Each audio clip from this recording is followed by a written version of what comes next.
Hi, everybody. Bruce Peoples here with another exciting episode of Wake Up America.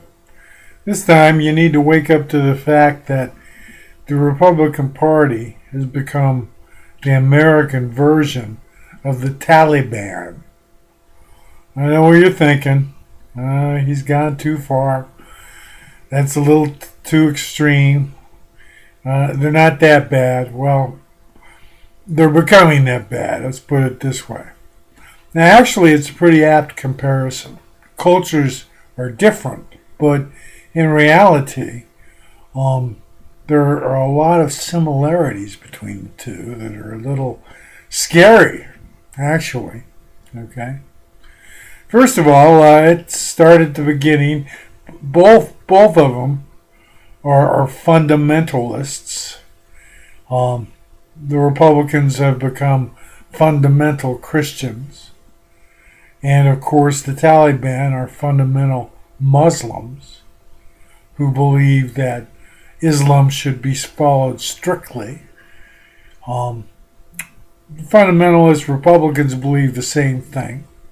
That their Christian religion should be followed religiously. Basically, they both believe that government is evil.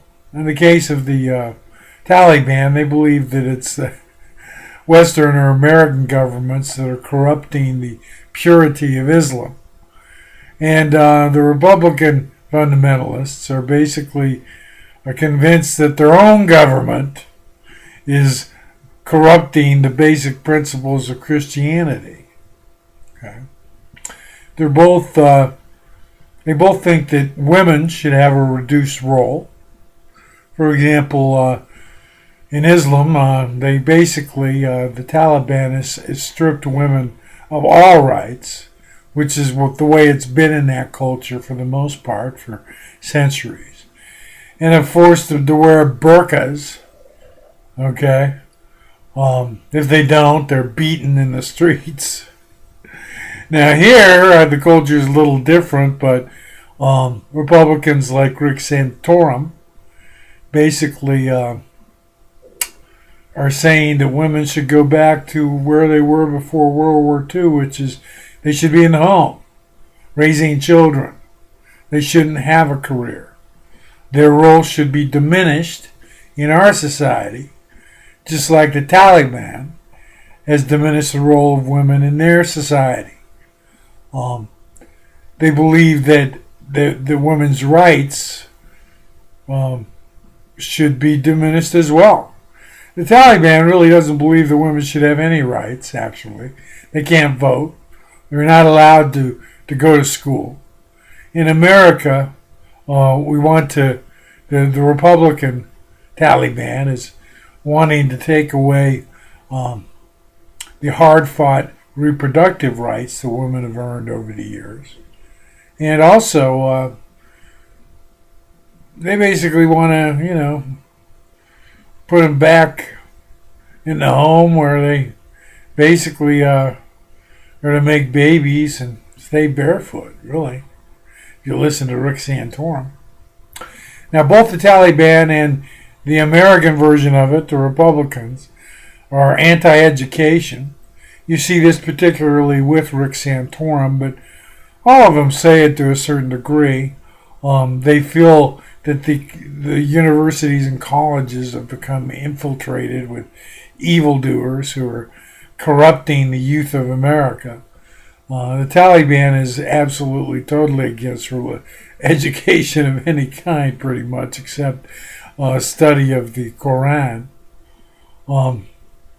So there's, like I said, there's a lot of similarities between the two. Okay. Recently, Rick Santorum has come out and said that he doesn't believe that the state should educate anybody. Back when we used to do that, okay? We used to not have a public school system or much of a university system, and actually about 60-70% of all Americans were illiterate. They lived on farms, okay? Recently, Santorum has come out and said that wanting people to go to the university is snobbery. Okay, that basically intelligent people are more likely to be corrupted by Satan than I guess stupid people are. I don't know how that works. How Satan has more sway over intelligent people, but according to Rick Santorum, that's the way it is. Okay. Basically, the idea is they want to roll back the advances that their societies had made. In the case of the Taliban, there had been a lot of progress made towards becoming more of a Western style democracy in a lot of these Islamic countries. And basically they want to roll that back, and like they did in Iran, and basically have the church rule. Okay. The Republican right-wing fundamentalists want to roll back the power of the government, and in fact they want to try to infiltrate the government and take it over so that it becomes more a Christian government than a government with a separation of church and state. The frightening thing is that basically they're really going after this fundamental, separation of church and state. They really just believe that the church should run things, and that anyone who doesn't think that is evil. Okay, so there's a lot of things going on here that they're really similar. And so when I say that the Republican Party has become the American Taliban, I'm not exaggerating. If we elect these people, and we've elected a bunch of them already, the Tea Partiers are basically American right-wing Christian fundamentalists, Americans' version of the Taliban. And if we elect more of them, if we elect someone like Rick Santorum, president, then, well, basically we're going to see a rollback to a society that existed prior to 1930. A society where most people weren't educated. A society where women basically stayed in the home and had babies. A society where hardly anyone goes to college. A society where religious leaders decide what we can and cannot do. Okay? And that's where it's heading. Because fundamentally, these Christians believe that they're right, that God is on their side, and that God doesn't want the government to push things and create advances and evolve the society. They feel that it was just fine back in the day when women had no rights, okay, when minorities were subjugated, okay, and when the rich and powerful called all the shots. So like I've said many times, we got to do something about this. We got to go out and vote these people out. We got to organize. Anybody listen to me, contact me at brucepeoples@gmail.com. Maybe we can get an organization going to help fight and stop these people. Maybe we can create our own super fund. I don't know. Just throwing some ideas out there, but those of you listening to me and understanding what I'm saying, hey, we need to make something happen here. I got a special comment here for Rick Santorum, who is really intriguing to me, in the way he constantly accuses everyone else of being evil or wrong or having something nefarious or dangerous up their sleeves. Basically, one of the fundamental things of Christianity I always learned was that honesty is important. But this Rick Santorum guy is not honest, In a lot of ways, he distorts the facts, the truth.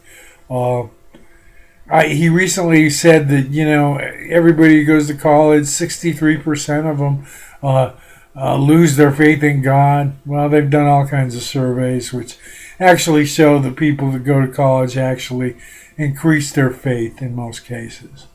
Recently, he came out and said that the government of the Netherlands was practicing euthanasia, that they were making old people wear wristbands so that if they went to the hospital, they would be euthanized, and that the elderly of the Netherlands were scared to go to the hospital because they thought they were going to be euthanized. Bringing up the old death panel thing, you know. In fact, none of it's true. I mean, none of it. So what you have to ask yourself is, wouldn't the great deceiver cloak himself in religion, make people think that he is the spiritual one, he is the one that is the disciple of God, when in fact he's lying and distorting and manipulating the minds of people? The more you think about it, if anybody's evil, if anybody's the great Satan, it's probably Rick Santorum. And let's not forget that actually the letters of Satan are in Rick Santorum's name, along with the fact that if you rearrange the letters of his name, you could pretty easily come up with sanitarium, which is probably where he belongs. Okay? We need to stop the Republican right wing from turning this country into a religious oligarchy. We need to stop these people from blurring the lines of church and state. We need to defeat them in every way possible, wherever they're running, wherever they're elected. We need to get out, vote, and put these people back in the private sector where they belong. Wake up, America. Again, this is Bruce Peoples. Thanks for listening.